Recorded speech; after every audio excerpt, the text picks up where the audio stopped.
Tech Table. Tech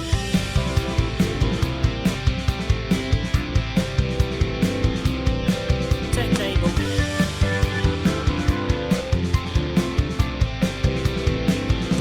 Tech Table. Hello and welcome to the Tech Table, the Technical Staff and Theatre Workers podcast. It's the podcast in which I talk to people who work in the technical side of the industry about how they got in, their experiences, and any advice they can give to anyone getting in. This is episode 5 of season 7, halfway through this season already. I can't believe how quickly it's going. I'm really enjoying it. I hope you are too. If you want to get in touch, it is techtablepod@gmail.com. If you want to follow us on the socials, it is techtablepod on Instagram, TikTok, X, Facebook, Threads, and YouTube. Tell your friends, tell your family, tell anyone you know who's interested in the technical side of the industry and anyone who's not interested, because it might make them interested. And so, without further ado, let's see who's at the tech table with me today. I'm here with my guest at this time. If you'd like to introduce yourself and tell me what your current job title is. Oh gosh, my current job title is like 9 words long. So I'm Sophie Beasor. I'm the Head of Operations and Engagement, Schools Engagement Programme Lead at the Power of Events. Excellent. And how did you get into the industry? So I think a lot of people answer that question by saying that they fell into it. And I was very lucky that I made lots of very intentional choices. So I grew up in just south of Liverpool. So when I was a kid back in the 90s, it was rough. It was not somewhere people were proud to be of. And then the Giants came. Then the capital of culture happened. And so I watched in real time as events had this massive physical change on the city. And at like 14 went, I want to do that. I want to rip lampposts down. I want to move 1 million people in 3 days. So went kind of down the theatre route and did a little bit of sort of directing and producing, then very intentionally went to university in London because it put me in London for 3 years with a bunch of adults who cared about where I was. Graduated in 2020. That went exactly how I planned it would. And then kind of found my way into Power of Events. So Power of Events is a not-for-profit showcase platform. We are placed to sort of better showcase, value and respect the UK events industry. So we're uniquely followed by like 1,000 businesses across the industry.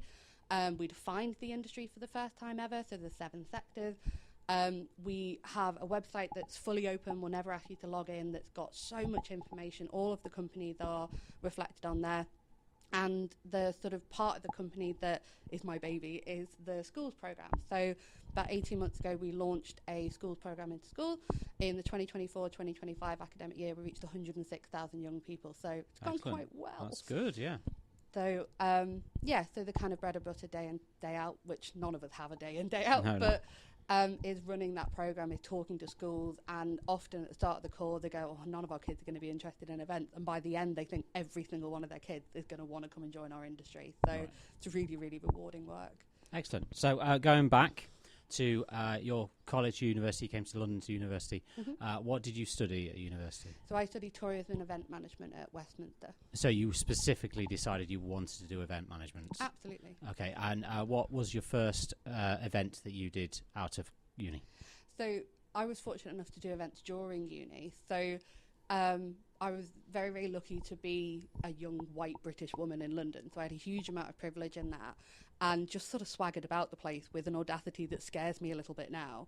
So in my first semester at uni, I just swaggered into Top Secret, like the biggest comedy club in London. Right. I was like, can I do an event here? And they let me. So we did a series of shows. So I had a podcast at the time, and we did this show called So You Think This Is Funny, where the comedians did a set on stage and then came into the studio and gave us kind of context to that. So Stephanie Lang, for example, who's a brilliant female comedian, she talked about self-harm. She said that she'd pull the razor out of the packet and slice her finger and go, ow, do I still need to do it? And you get a big laugh, audience, background, ambience, etc. And then you cut to the studio and she tells you how dark that really is. Yeah, of course. Yeah. And it was a brilliant, really sort of interesting thing. And it was a great experience of, and I say this to students and young people now, that if you don't ask, you don't get. And as a young person, you're impressive for just asking, you're impressive for just showing up, you're impressive for just having an idea, and people want to help them. And as soon as I got that tiny little bug, it got completely out of hand. Right, They just did mad thing after mad thing. So I was very, very lucky in it, and it's wonderful now in the role I have today to be able to reflect on that and give young people that you can ask. What's the worst that can happen? Absolutely. Excellent. So give us a list of some other shows that you you event managed before? So during uni we did tourism week, which was this week-long citywide sort of festival. These days I look back and go, that was really small, but at the time it felt massive. Power of Events has done a number of ambitious things as well. So we do sort of an annual broadcast. So the last one we did was at iTech, so at the Science Museum. They've got this amazing state-of-the-art studio, so we did it there, and that broadcast out to a couple of thousand people with a reach much bigger than that. A couple of months ago, we through the schools programme, so we worked with a conduit called Careers and Enterprise Company, and they reached out and said, we want to do a Zoom call into schools, and I was like, we're the events industry, hold my beer. And 2 phone calls later, we did a live broadcast from Co-op Live. They gifted us the space, and we brought a sort of skeleton crew in, and not dissimilar to this, we broadcast to like 30,000 young people on a Friday morning from the middle of Co-op Live, which was quite a sort of, occasionally you get moments where you can send a picture to your family and they go, oh, I think I understand what you do. And I'm like, this is not my job. This is a fun novelty. Yes, and you don't understand what I do either. And I'm not going to try and teach you. Excellent. So, at what point did you get into Power Events then, and how long had it been going as a thing before you started, or did you help start it? So Power Events have been going about 6 months before I started. So it was founded by Rick Stainton, who got his footing within Smile. He founded one of the biggest agencies in the country. And so he started it as a kind of passion project over several bottles of wine during the pandemic.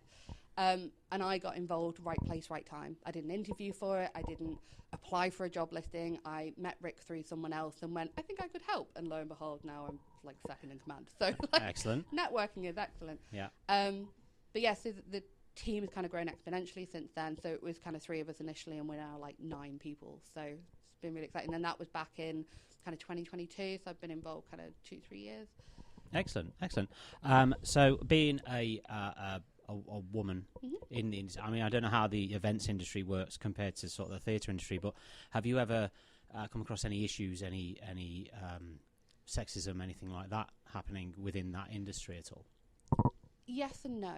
So I think the events industry is such an interesting one. So at university, there were 60 of us on day one, and there were 2 boys in our class. And that was it. It was 58 women and 2 guys. And by the graduation, both the guys had left, and there was kind of 30 of us graduating, all women. And yet when you come to shows or you look at senior leadership, they're all men. So it's, where are these women dropping off? Where are we losing them? Yeah. So although personally I've not necessarily experienced anything like that, but I think I can turn the scales on when I want to, so I don't suffer fools. But I think that sexism does exist, and I think we need to be careful not to go too far the other way. That I want to be hired because I'm damn good. I don't want to be hired because I'm a woman. Thank you. I don't want to be hired because of my sexuality or my gender or anything. Because people have to fill a quota. Absolutely. That should never have to happen. But those quotas need to exist. They absolutely need to exist. So it's a gentle balance that we should be filling our interviews with a really wide range of people, but take on the person who's most qualified. And I think, so our schools programme, we intentionally will prioritise sort of lower economic schools or special education schools or deaf or blind schools, the kids that often don't get those opportunities because they're often the best ones. Yeah, absolutely. If you go around, we're at Plaza today, and if you go around that hall and take a show of hands of how many people were excluded in school, it's probably the vast majority of people downstairs had behavioural issues. They had trouble at home, perhaps, or whatever that may be, and then we found our people in events or in theatre. So I think the quotas need to exist, and we need to do work at the grassroots. Hiring a gay, black, disabled woman to be your CEO, if she's not qualified, actually does a disservice. We need to be better educating and better supporting at grassroots, and then hiring the best people and making sure they're giving back as well. Excellent. And what's the future for Power of Events? Thank you, Power of Events. So, and what's domination. the future for Power of Events? So Power of Events, we are strong believers in walking before we run. So the strength has always been that when we say we're going to do something, we deliver. We said we were going to create a platform that showcased the whole industry. We delivered a platform that showcased the whole industry. We said to our sponsors of the school programme. So the whole thing is free into schools. It's sponsored by industry because ultimately we're the ones that benefit. And we said to them, we're going to reach 100,000 kids in the first year. We reached 106,000 kids. So the future of it is that we're going to keep growing. So the schools programme, we're currently on track to reach our 1 millionth kid at the end of 2027. At which point I'll just quit. I'll just go away, go and have a nap. We want to expand the team as well. So we've only got 3 full-time members of staff right now, but with every full-time member of staff we're able to bring on, our workload is able to be bigger. So we listen to industry. Everything that we do has come from industry. So it would be against brand for me to predict where we're going. Okay. And so what advice would you give to anybody who's trying to get into your industry? Get involved. So as part of the schools programme, we talk about the fact that if they want to be a doctor, they're 10 years away from being a doctor and hundreds of thousands of pounds worth of education. If they want to be an architect, they're 10 years away from that breaking ground. You want to be an event professional or in theatre, you can do that today. Yeah. You can get involved today. And young people are so aware of their CVs in a really kind of sad way. They're so aware of their CVs. They're aware they don't have a network. They don't have skills. They're really anxious about it. And whether it's theatre or events, whatever route you want to kind of go down, you can start that at 13. You can absolutely get involved, whether that doing your school prom or it's getting involved in local events. If you're living in and around a city, go and attend events. Go and ask for people. Within theatre, every techie worth their salt. If a young kid has stood at stage door and said, I'd really love to talk to the head of lighting, that head of lighting is legging it down to stage door to talk to that kid. Yeah. I think just give yourself permission. I give your listeners permission to go and get involved, to go and talk to our industry, because we're all a bunch of nerds that want to talk to you. And I think we're also, there's so much media to consume, whether it's industry magazines, which are all showcased on the platform, listening to podcasts. If you're able to go to an interview and quote something from a podcast you heard or quote something from a magazine, then you sound informed. And when we talk to students, I often say to them, you need to reference the magazine because the person who's interviewing you will not have read that magazine. Yeah. But in that interview, they will absolutely go, yeah, great article. Yeah, I read that too. Yeah, of course. So Absolutely. I think inform yourself, get experience. You don't have to volunteer. There are plenty of companies that will offer you at least expenses, if not paid. But just get involved. Just go and show up for yourself. It will not be handed to you on a platter. That you need to show up. You need to invest in yourself. You need to get involved. Excellent. And that's everything I've got for you. So thank you so much for joining me. Thank you. Thank you. Hey, big thank you to Sophie there. Really enjoyed talking to Sophie. It's great to hear how companies are trying to help people get into the industry, whether it be the other week with Get Into Theatre or, of course, Sophie with Power of Events. It's really, really, really encouraging and interesting to hear that. So thank you to Sophie.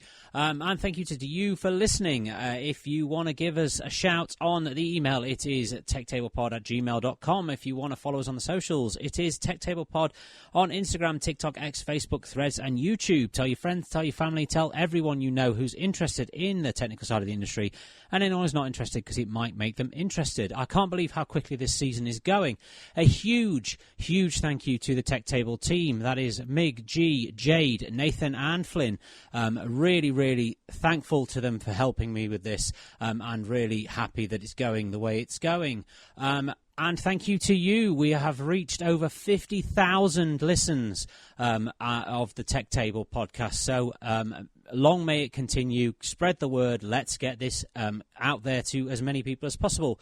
Yes, thank you so much for listening. If you want to hear more of me, I am on Backstage Radio every Sunday night between 6 and 7 with Conversation Vacant, my radio show. So tune in and give me a listen on DAB if you're in London, and if you're not in London, it is on the internet. So just give it a listen, and tune in next week for another episode of the Tech Table Pod.